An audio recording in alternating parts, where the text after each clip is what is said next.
on the Sale Men of Meta podcast. I am your host, Kip Brooks. Welcome back to the show. And this is part 2 of the Dan O interview. So here we go again.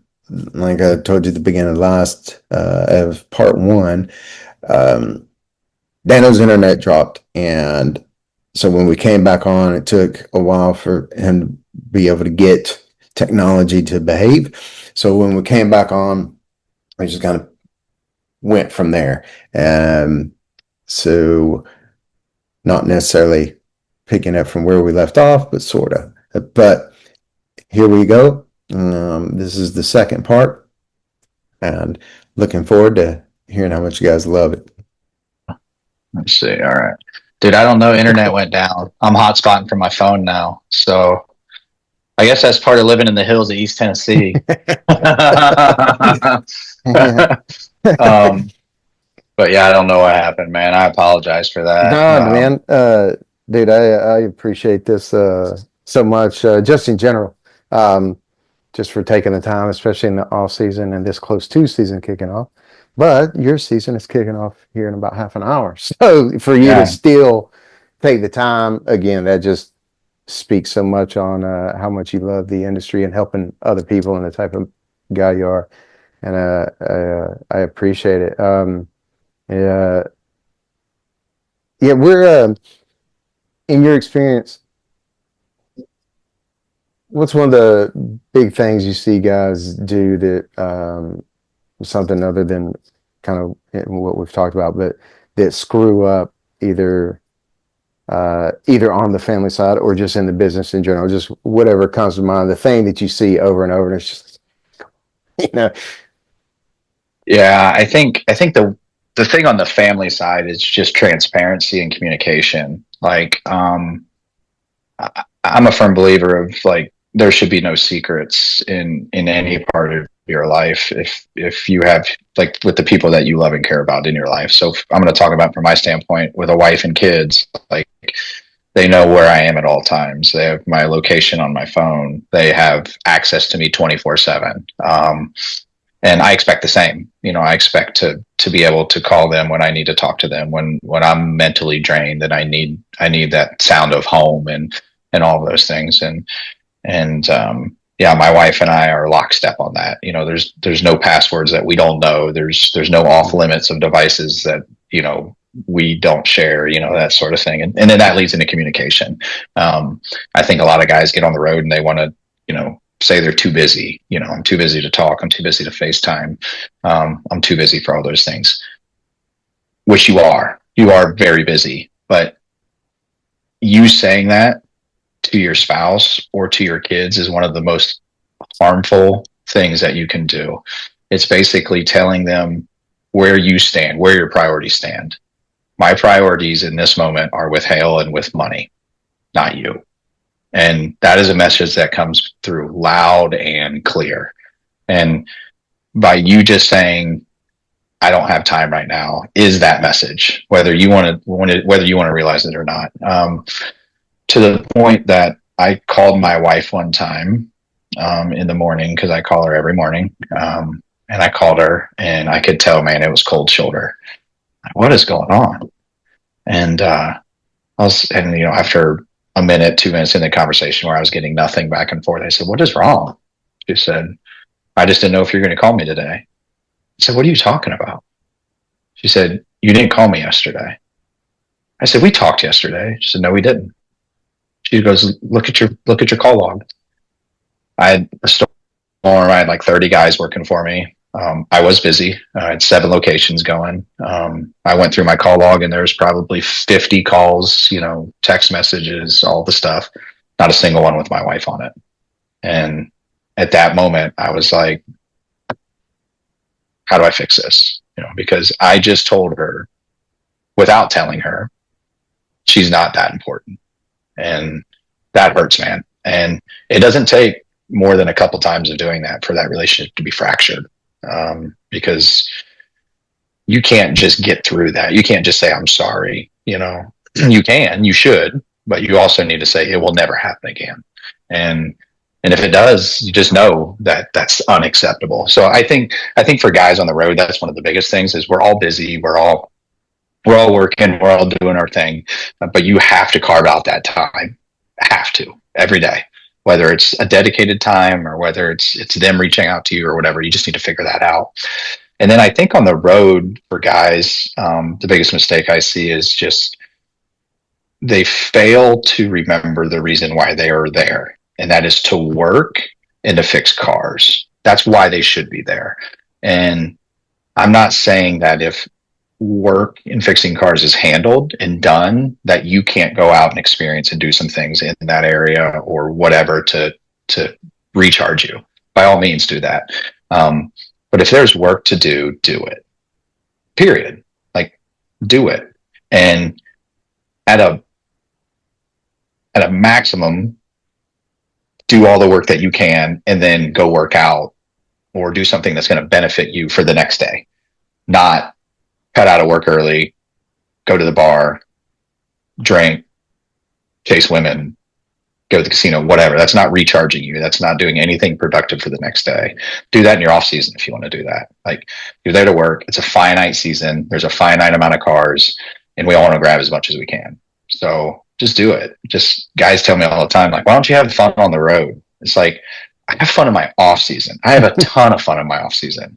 And if I don't have fun on the road, that means my off season is much longer, and I don't have to worry about work crossing over at all. And I can experience it with my family or my wife or my friends or whatever, and not think about work. So yeah, I mean, the family part, just make sure they're always part of your life, and daily communication and transparency. And then on the work part, do the work. It's simple. Like, it's work. That's what it's supposed to be. So just do it, and do it professionally, and do it with ethics, and don't, that would be the other thing that I see guys on the road is they're trying to kind of like game the system. It will always catch up with you. It'll always catch up with you. It may not on that storm, may not on that season, may not on the next season, but you have a list of people in your phone, just like I do, that if they call me, I will not answer. And that's because of decisions that they've made and actions that they've done in the past that I don't want to be part of. So, that's could potentially cost them a lot of money, because it's caught up with them. And the industry's full of guys like that. And usually they're the ones wondering why no one wants to talk to them anymore. But if you're that guy, that's why. If no one's answering your calls, there's a reason. It's not because people don't necessarily like you. They just don't want to deal with you in business, because I'm not going to let somebody affect my money. It's just in my family's money. I'm gonna work around the guys that I want to work with that are going to do it the same way. Yeah, that's I the whole, oh, it's not personal, it's business. Like years ago, I turned that around in my head. I was like, no, business is personal because it's keeping me away from the personal part of my life. And it's like, so when I'm here, I'm here because I know I got to be accountable. I agreed to do this, and it provides over here. Like, we live in a world where we have to provide. We have to go to work. I was like, so when I'm here, it is all about business, so I can be all about the personal when it's personal time. And it's like I stopped going out with everybody. I worked through lunch, like all the things. Like, if there's work here, I don't feel right anymore. Like, I feel like I'm stealing something from my kids, or my wife. And, it's like I'm because you are in their face. Yeah. You are. Every time you talk to your wife and you're out at a steak dinner with your buddies, like, that's hurtful. Yeah. Because when the next morning you say, I don't have time to talk to you because I'm busy at work, like, that doesn't compute. That doesn't make sense. So yeah, I agree with you. Guys will buck you on it. I used to buck myself on it. It's like, well, I got to network. I got to, I'm in the business. I got to play the game. Otherwise we won't have work again. And it's like, it's all just stories, man. Because if somebody won't give you work because you said yes to your family or no to something that took you away from your family, because whatever you say yes to, you're saying no to everything else. So if you're saying yes to this, you're saying no somewhere. And sadly, in this industry, too many of us say no to our family a whole lot because it's like, oh, well, they'll be there. I can put it on hold. I can put it on hold and do it through the guys They'll that are, always be there, right? They'll yeah, always be there until they're not, until they're you not. know, until they're not. And that is a situation that I don't wish on anybody to experience. No, And no, man. that's brutal. And yeah, whenever I took off 2018 through 20, I came back on the road in 24. Um, because once I finally got 50-50 of the kids, I promised them, I was like, until you guys are cool with it, I'm not going anywhere. Figure it out. We might eat a little different, vacation might look a little different, but we're gonna have adventures, but I'm here. Like Mhm. went 7 months was my longest without seeing them. I was like, never again. Um, Paid whatever it cost to make it happen. Um, and when I was coming back on the road, Julie comes with me quite a bit. The kids come when they're able to, and like I say, she holds me accountable to what I said, and when I put my word on something. And so I told her, I was like, these are the people, the companies you don't allow me to ever even consider. Yeah, say it out I was loud. like, Say right. it out loud. And I was like, these are the people I'll look out for. And here's some rules, here's some things. And um, and then yeah, but we made the guidelines around the family, which when I saw you do it in the cinema, I was like, dude, yes, absolutely. It's like set your life on the calendar first and then put this around it. There will be a storm somewhere. There's going to be a dent somewhere. It's like, but don't miss those key markers with the family. And once you say yes to them on it, walk through fire to get to it. Like Hmm. I've been promised a spot, uh, worked a spot, help set it up. And it's like, all right, I'll help set it up, but I've got this, my kid's birthday, like now, it's coming up this weekend. And it's like, I got to go home for that, for like this 5 day thing, taking a little trip with him, and then I'll be back. And I'm like, yeah, totally. And get back, my tools are packed up in the corner. Like, man, you left, you got to go. And it's like, we agreed, bro. But it's like, all right, I know never to work for you again. And all that stuff you say on Facebook, Yeah, I know is not true. But it's like, all right. And when I got really good at putting those boundaries up of, no, no, no, I'm not going to say it's just a business. Someone you use that excuse anymore. Somebody will boot me for that. After all the hoops I'll jump through when I'm here, it's like I got no problem saying no to them anymore or blocking it on the phone and just not answering. And dude, that's a life game changer. Um, I get guys that are a couple years in being afraid to do that. There was a time there's no way I would have had the balls to sure. do that. But Yeah, or man, you probably really could got to. have. Yeah, Yeah. yeah. Uh, So and there's a part of that, but that's the slippery slope. Is once you get used to that, you think that's the way it's got to be and stay. Um, yeah. You like tell it people how to doesn't. treat you. Everybody's got to put. Yeah, yeah. Everybody's got to put their dues in. Like that's just the reality, and you're better for it. You're way better for it. Oh, absolutely. So but it's the networking thing. I mean, I own a networking company, and I'm probably one of the worst networkers out there, because I'm not going to go places that some other guys want to go, and I'm not gonna do the things that some other guys want to do. And I got no problem saying I'm just going to be at the shop working. If you want to network, come talk to me. You know, Yeah.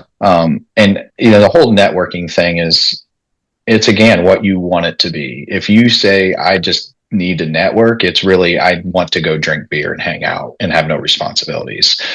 The best network you can do is pull out your phone and call somebody up that you haven't talked to in a long time and ask them how they're doing. Yeah. Not 5 minutes after a hailstorm in their market, but like legitimately, authentically call them up, shoot them a text, wish them a happy birthday, say, hey man, can I pray for you? How's your family doing? How was your season last year? Catch me up. It's been too long. That's how you network. You go to MTE and you look professional and you don't stay up all night and you don't have garbage language coming out of your mouth every corner you turn, and that's how you network. So I hear the networking thing all the time too, and I hear guys say it to their wives all the time, like, hey, I got to jump off. I got to go network with, the guys, cause that's how I make a living. It's like, okay, there is some of that. There's some truth to some of that, but, there's a lot less truth than people want to admit to. Yeah, the little bit of truth there is, and it's just like any relationship. It's like, it's better to just get a couple of quality connections, quality friends, quality, you know, work sources, and nurture those instead of Mm-hmm. trying to connect with everybody, right?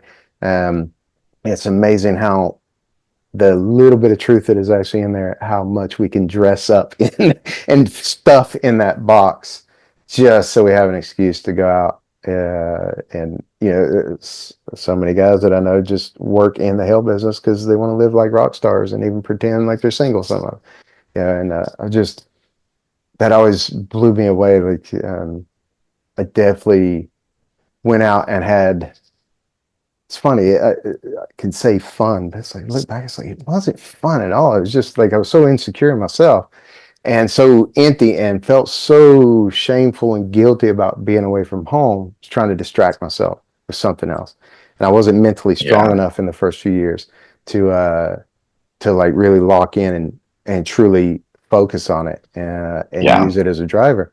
And uh, yeah, I never understood some of the guys that just Yeah. completely And want to be on the road to be away from their family. I'm like, dude, this is why I go through this. Like that's what got me through the hard times and made me yeah. push through to the other side. It's like, Yeah. And oh, if you want to have fun, man, like if you want to have fun, go to a Waffle House and tip the person $100, and change their week or their month. If you want to have fun, get a plane ticket home, take an Uber to the house and surprise your family. You know, yeah. that's fun.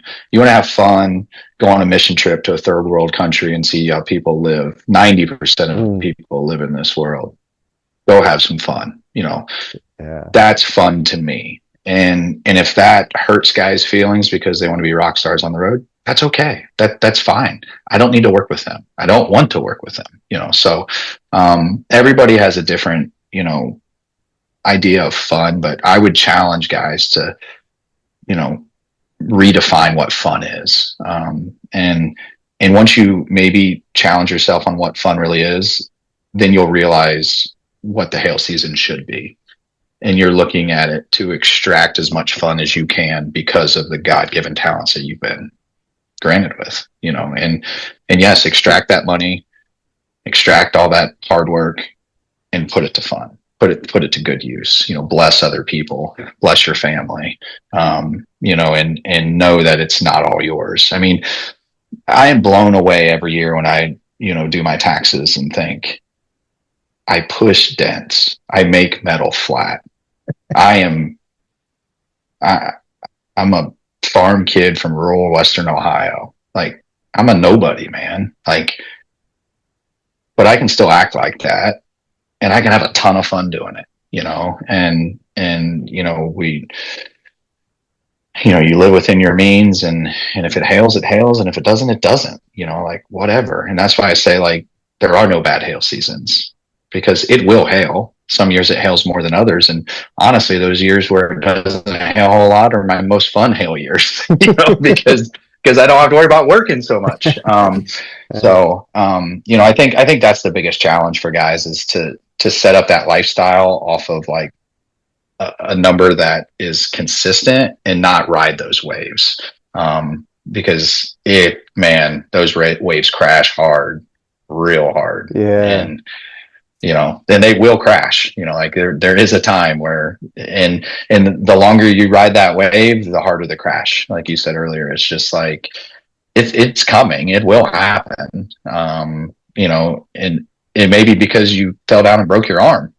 It may be Oh, because you're, like our dear friend Paul Corden that's going through some health issues right now, like, eh, it just comes out of nowhere and it's not your fault sometimes, but like that's reality. That's life. And that's what happens. So, yeah, man, I mean, I think most people know I'm an open book and I'll say it to anybody that's listening, like if there's guys out there that listen to this podcast and are ever in a spot where they feel like they just need somebody to talk to, like, dude, my phone number, I can be found on the websites, a pretty easy guy to find. And I would be glad to just to take time and just talk to you and how we can turn whatever situation you're in around.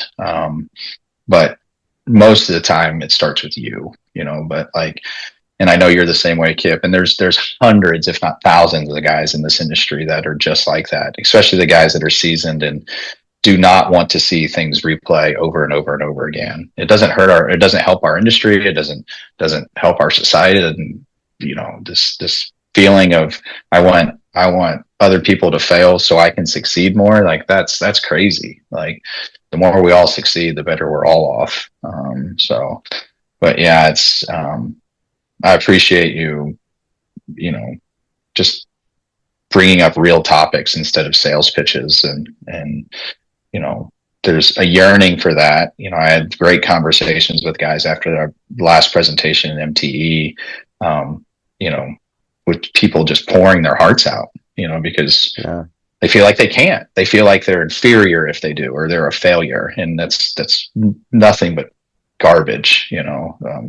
Those guys that are going through that stuff, they will be on fire this year, you know, ready to conquer the world. And yeah, so I applaud you for doing it. And like you said, we don't want other guys to go through things that we have, right?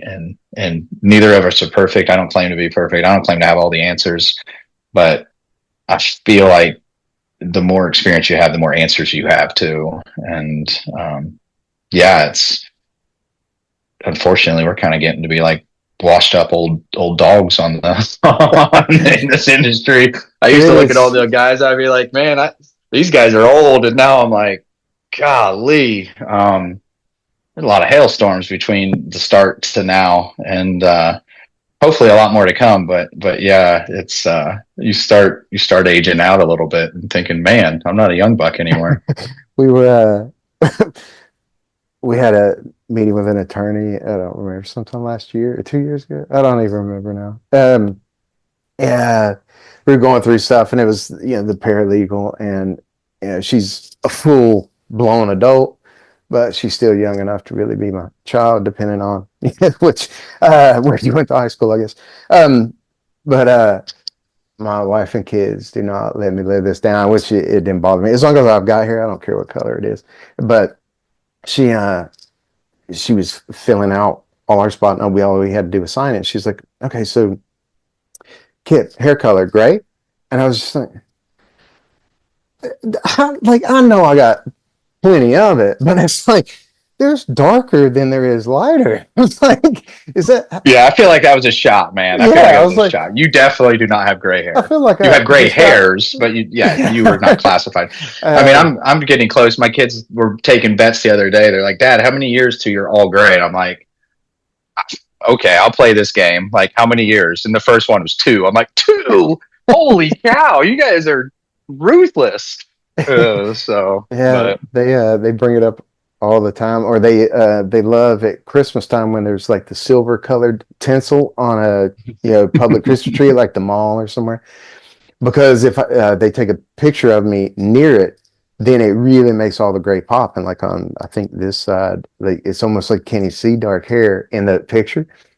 So once they figure that out, it's like it's like I got yeah, paparazzi walking with me. But yeah, it's a trip to it, and it just happens overnight. Kind of, it's like go from being the young buck on the storm, then you walk in one day, and all of a sudden everybody's coming to you for everything. And it's like, wait a minute, when did I get to be the old guy in the shop? It's like I'm like 47, man. But yeah, then my shoulder starts talking. It's like, am I only 47? yeah, Maybe it's exactly. maybe I'm missing a couple of decades there in my counting, but yeah, it's such an awesome Well, that's a industry. good And parlay, and yeah, good parlay, and the guys taking care of their body too. You know, I know you're big into health and fitness and stuff, and I I try to be too. You know, I take good care of myself, and you know, that will make you a lot of money in the future. If Yeah. if your body fails you, you can't produce, so guys need to take that serious too. And that becomes evident as you get older. I mean, like, I didn't when I was younger, it did whatever, it didn't matter, but yeah, that's something to consider as you age too, is to make those good habits and eating habits and sleeping habits and all those sort of things. Yeah, because those bumps and bruises that were nothing 15, 20 years ago, Hmm.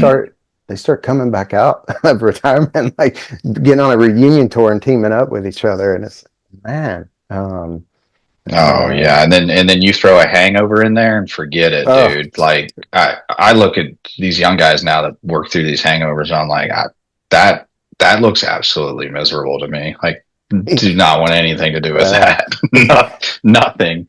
I So remember the last storm I showed up at, that I was working, that I showed up one day hungover, and luckily it was like on a weekend. No one else was there. It was just me and my tag partner and our R&I guy, and just the techs in the detail bay at a dealership. And I like went to fix something on a door, and I thought I was either gonna pass out or throw up, and I was just like, man, no more. Um, and I haven't had a drop in years now. I don't even remember how many, but it's like every time I see someone come in that's had a few too many the night before, it's just like, dude, how did I ever play tennis back in those days? I know. Because that was part of the networking thing, right? That I would tell myself. So it Hmm. was like every night I was going out for a couple of drinks. It seemed like at different times, and it's like, no way, man! I couldn't even fathom doing that, especially at this age. But yeah, the stuff it all takes a toll real quick. Creeps up slow, but man, when it hits hard. But Yeah, for sure. yeah, man, I could go probably bring you back about 19 more times. But I know, yeah, we could go really far with this call today. But I know you need to say goodbye to the family, get on the road, go check on your accounts. Worst day So of the year, man. This is the worst day of the year. Is to the first day of hail season, and I try to hold it off as long as I can every year. But we yeah, also still have a business to do, and we've got clients to take care of, and that's the reality of life. So we'll do it, and we'll be happy to have those clients and happy to provide a good service. But I'm yeah, glad my you daughter actually. last night. Oh, go ahead.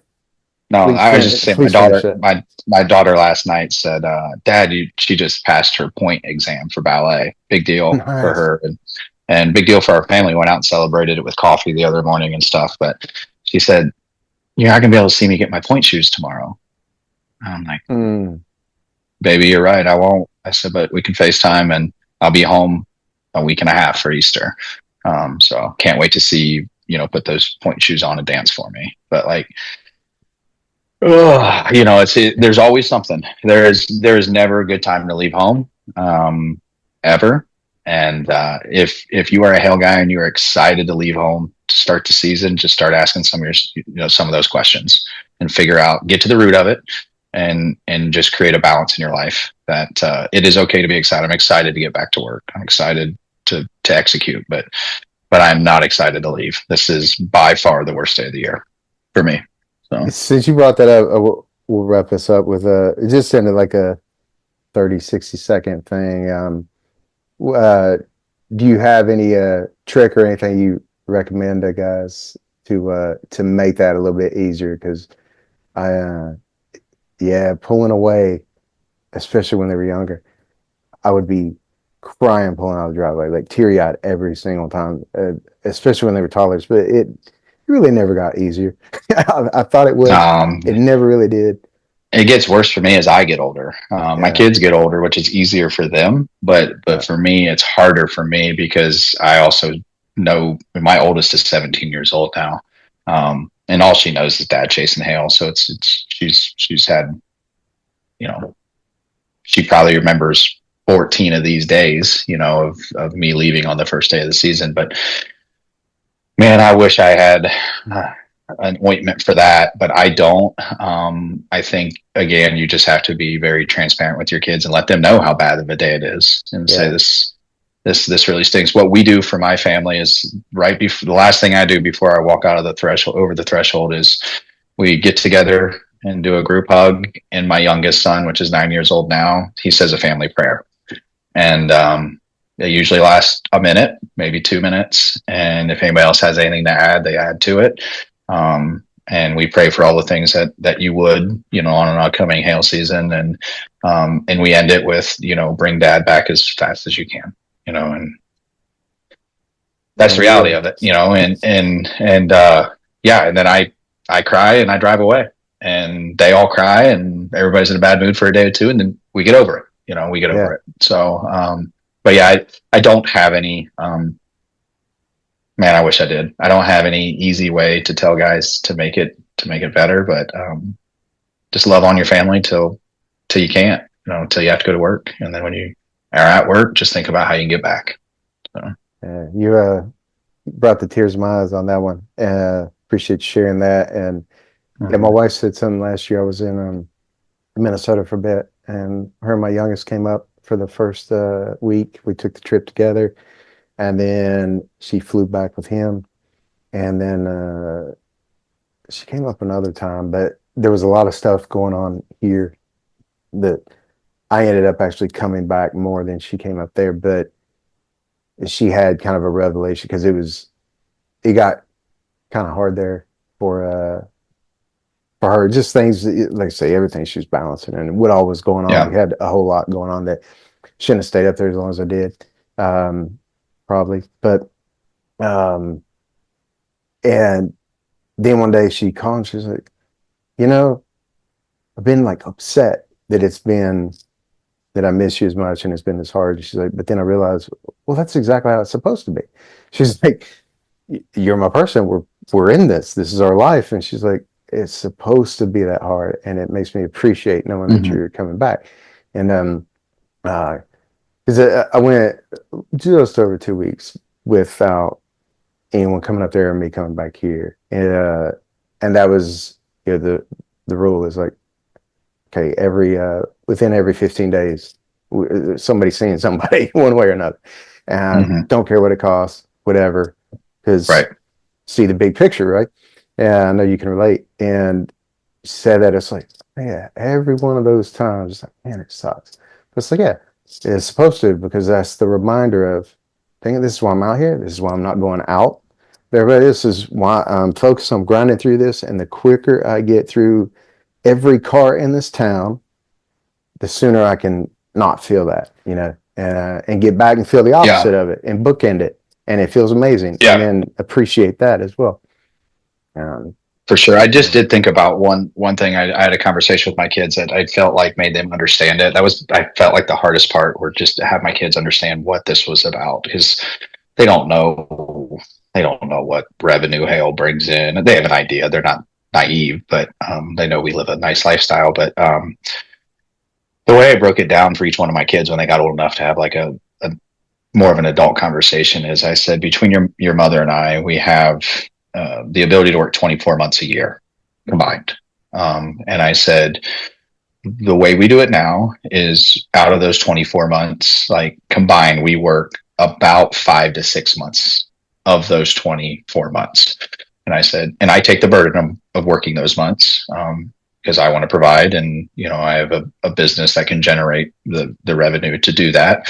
And I said, in as I'm talking to you right now, we feel like that's a good setup, the way we currently do it. And then I say, if you feel that is not a good setup and that doesn't work for you, we will discuss on how we could change that. But if we do change that, you need to realize your mom will have to commit to work some of those 24 months. I said, and maybe that's what we need to do, but just so you know. And that's kind of like my ripcord. Like, if you need to pull my ripcord, pull it. Like, all my kids have the ability to pull my ripcord. And that ripcord will bring me back home. So to date, no one's pulled it. We have those discussions every year. But I think that's one of the ways to also be truthful with your children and let them know, like, there still needs to be money made in this world. What is the best thing that can be done for our lifestyle? So it's worked for us. We've set our lifestyle up for that. We homeschool our kids. They travel a lot with me and go places, and we do a lot of vacations in the wintertime, the off season, and things like that. And my wife stays home. And so we build our lifestyle of that, but but that is one way that you can speak with your kids to help them kind of understand the commitment time wise that somebody's got to put in. Somebody's got to pay the piper.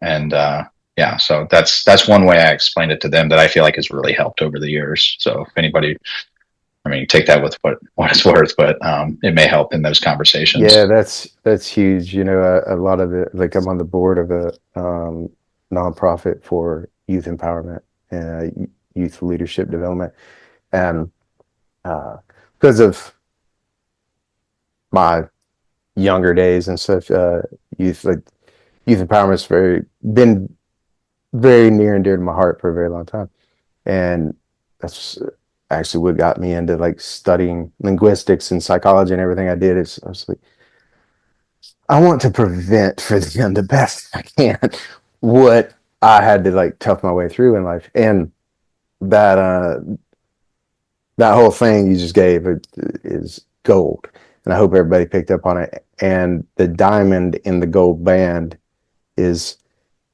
coming back to that conversation every season. It's like letting because what you're doing at the most foundational point is letting your kids know each one of you are valuable and I care and love about each one of you. You're all important. What you have to say and what you're feeling is important, all that. But if they come back and reiterate that each time and hold that space and allow it to be, like you say, your ripcord that any one of them can pull, Mm-hmm. dude, that is huge because, yeah, too many are raised, especially like our generation, kind of, it's like, you're to be seen, not heard. Sit there, shut up. Don't bring. We got enough stress. We don't need yours. And it's Mm-hmm. like, and as kids, we take that as I'm not valuable. I'm not worthy. Whatever. And it's like it's just a way, but 1,000 paper cuts, over time, and that's awesome. Yeah. I appreciate that. I think that's a great place to pause this conversation because I know we'll be having more in the future. Yeah, for sure, man. And I'm happy to jump on anytime, but yeah, and we can dig in a little bit deeper, on the networking side and more of the hail claim side and estimating. And I've got my hands in a whole bunch of different businesses in this industry, and yeah, we we've could got the have. technician in mind. So, but Yeah, yeah, there's it's so many it's things you've it's really got cool. going on to bring value to the industry and the technicians, dent companies all the way around. Uh, but yeah, I specifically wanted to start with the family side because that's see Heck yeah, mainly man. That's most that's important to me. so man, you got to build Yep. a house from the foundation. So, brother, thank you so Yep. much, Well, cool, especially man. knowing you got to get on the road. Thank you so much.